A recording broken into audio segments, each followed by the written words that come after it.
there are, count 'em, 2 pieces of great news that I'm looking forward to sharing with you today that will make you feel better on both sides of the football. We are in this stretch, very long stretch, while we're waiting for training camp to take place. And in this long stretch, any little bit of news that's positive is something I'm excited about to help us get from one day to the next. And today I have news on the defensive side of the ball that despite Dre Greenlaw's injury, and I would love to offer the perfect news that his Achilles injury has miraculously healed and he's going to be ready for week 1. I can never offer that. He's going to have a long journey ahead of him. Still, of course, I do have some positive news on that side. And the Brandon Aiyuk deal is looking more positive, according to one source that I'll be sharing with you in just a moment, as we are all waiting on this long stretch to get ready for training camp. If you're new here, I'm Nate. We are talking the San Francisco 49ers every single day on this channel, so get subbed up so you don't miss out on all of the fun. First story. This story by Jackson Roberts has me hyped. Really good information here on really good positive vibe around this Brandon Aiyuk situation. NFL reporter Albert Breer predicted that a deal will get done to stay in San Francisco, and the dollar amounts are eye-popping. Okay.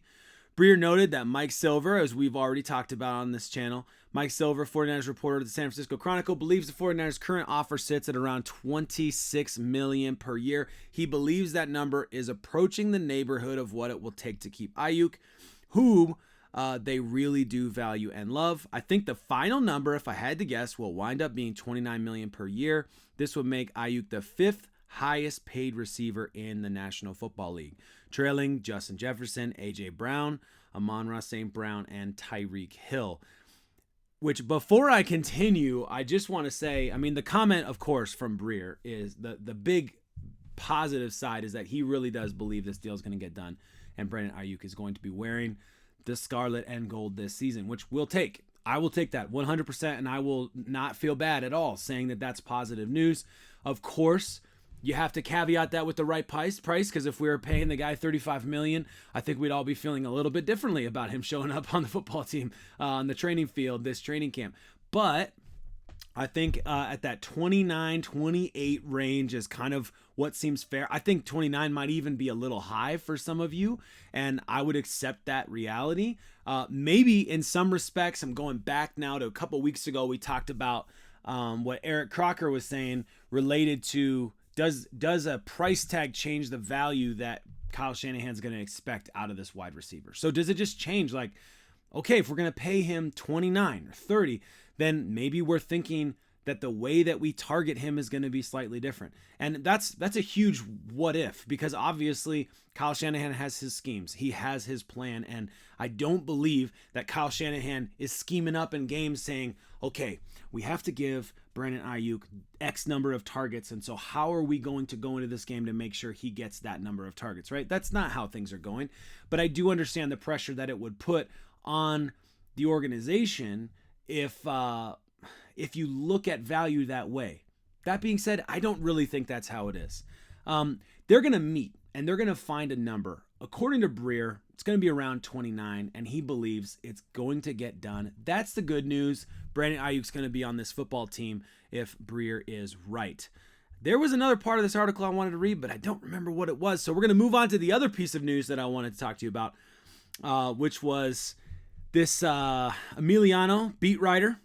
Emiliano Fragoso wrote this article, just kind of compiling, if you will, a lot of things that Fred Warner said over the last couple weeks into a useful, valuable article that will help you. I think it helps me at least feel better about the defensive situation going into this year. So talking about himself, just aging like fine wine, really, Fred Warner says during mandatory minicamp.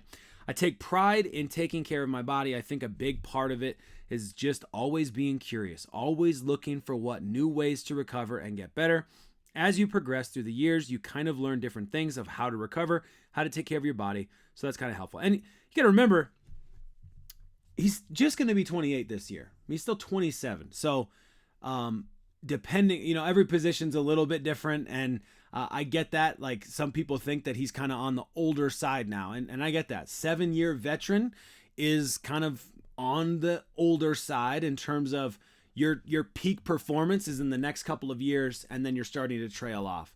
And everybody's different though, and there are linebackers who have made it way late into their mid 30s strongly, being able to produce at a pretty decent level. You just lose that a little bit of that speed, and that's the thing that you would be worried about. But he's a beast, and he has great timing, so I'm not worried about that. He talked about Dre Greenlaw as well, and of course Hufanga, who are both right now in recovery mode, but Dre, of course, being way further out. He's got a long way to go, and we're gonna have to start the season without him. He did talk about his potential replacement, let's say, for the time being, not a full-time replacement, but replacement for the moment. And then, of course, we remember Hufanga is going to be ready for week 1. So we'll see how that's looking, middle of training camp, how he's doing and progressing in that way. But talking about Dre Greenlaw, he said he's around, he's rehabbing hard, he's in the meetings with us still, just kind of checking in with him, seeing how he's going and making sure he still is involved, because I know that it gets lonely. Warner explained, when you're rehabbing a serious injury like that, you're not as involved with the team, but I mean, he's very much obviously still a huge part of what we do. And then talking about the former All-Pro Devondre Campbell, who will, again, as I was talking about, serve as like that second option alongside Warner. Let's see here. He looks great. Warner stated about Campbell, I think obviously he has that familiarity with the scheme, playing in Atlanta, a seasoned veteran who's been playing high level at this league. I think he's been great for the room, great for the group. He's looking great in OTAs, so he's going to just continue to keep working on those details heading into training camp. And that was a smart, necessary move by the 49ers. So I'm excited about that too. Had a few down years due to injury. Emiliano points out Campbell's adjustments to 49ers scheme has been seamless thus far, staying positive. And then, of course, D. Winters, I'm sure you guys didn't miss out on the hype of what Fred Warner had to say about D. Winters, because it was pretty extreme in a positive way. I mean that. 49ers captain went out of his way to praise TCU alum, suggesting that he could make a big push for minutes if training camp goes well, saying that he had the best offseason. So I think D has probably had the best OTA out of anybody on the team, the captain said. I feel like he's come along since last year. I remember he came in as a rookie, was struggling to learn the plays and trying to get in shape and all those little things that you got to learn as a professional. And that's coming this year, and he's been on it, making plays left and right, came in great shape in this OTAs. He set himself up to have a great training camp. So hugely positive news, in my opinion, from the mouth of Fred Warner himself about the defensive side of the ball. And I'm feeling positive that there are analysts out there saying the deal's going to get done. Brandon Aiyuk is going to be a 49er, because amidst all of the trade rumors that are going around, which I honestly, I don't even want to talk about, because I want Brandon Aiyuk to be on this team. And it doesn't mean I wouldn't be open to it. And there's a scenario, there's a price tag for everybody, right? So yeah, there are scenarios where maybe I'd be interested, but none of the projected ones get me really excited. I think they all have ugly trade-offs that I don't like. By the way, trying to get more community posts out there. I did put one out today. Wanted to reference that before I took off. How would the San Francisco 49ers pay Brock Purdy in light of Trevor Lawrence's new deal? This has been a huge conversation in sports media right now. And I gave you 3 options. Pay him more, and with a rough range of 57 plus, right? Pay him the same, which would be at 55 average, which is what Trevor Lawrence just got, or pay him less. And the faithful, only 82 votes so far, but pretty divided on this one, pretty divided. But the comments were really good. So I just wanted to highlight a couple of these comments. Knowing Brock is humble beginning, I doubt if he even cares about being the highest paid QB. That's totally possible. I don't know if he will take a generous, not pay cut, but what's the phrase? Someone commented below. I'm blanking on the phrase. When you take a good contract that's a team-friendly contract. There's a phrase for that. I always forget what it is.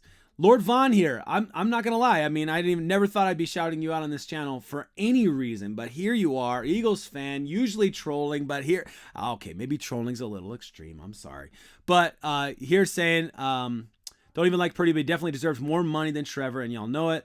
Don't want them to break the bank for him because y'all know you still have to pay the rest to get stacked roster. Good luck with that. Eating my popcorn, ready for the fall. Yeah, you're going to need popcorn for your fall. Bosa drove up the market for everybody. Pay him more. He's better than Lawrence already and has more playoff success and better numbers. Purdy is leagues better. Lawrence shouldn't have gotten anything close to this money. It's ludicrous. Purdy will be the highest paid QB ever next season. I want to say on the issue there, and I commented this below, so, I got some of these ideas out there, but I do feel like they're overpaying for Lawrence. I think he's a great talent, but he has to prove that he can do it consistently without getting injured before you drop that kind of money that is franchise-changing money. That's the kind of money that's going to make it harder for you to build a strong team around him. And I feel the same way about Brock Purdy. If you give Brock Purdy that kind of money, which is probably where he's at, honestly, I think it's fair to say he's in that 50 to 55 range is what I've heard thrown around for a really long time. I think Larry Krueger thinks somewhere in that 50 to 55. I trust his opinion on number stuff a lot of times. I feel like that's a fair range, and it makes sense for me at that 55, assuming a year later from now, that number probably makes even more sense. The thing I don't know will just be how many other deals have to get worked around with cap space next year looking pretty ugly at the moment. Granted, I think you could do it as an extension, so that's not an issue if I'm remembering my numbers correctly. So we'll have to see what happens, but let me know in the comments what you think about that. I look forward to joining you as always. Thank you for showing up. Thanks for watching the videos. Thanks for commenting. Thanks for liking, subscribing, all that good stuff. We're having a blast together. At least I'm having a blast, and I appreciate you taking your time out to do this. This is a great time to be alive.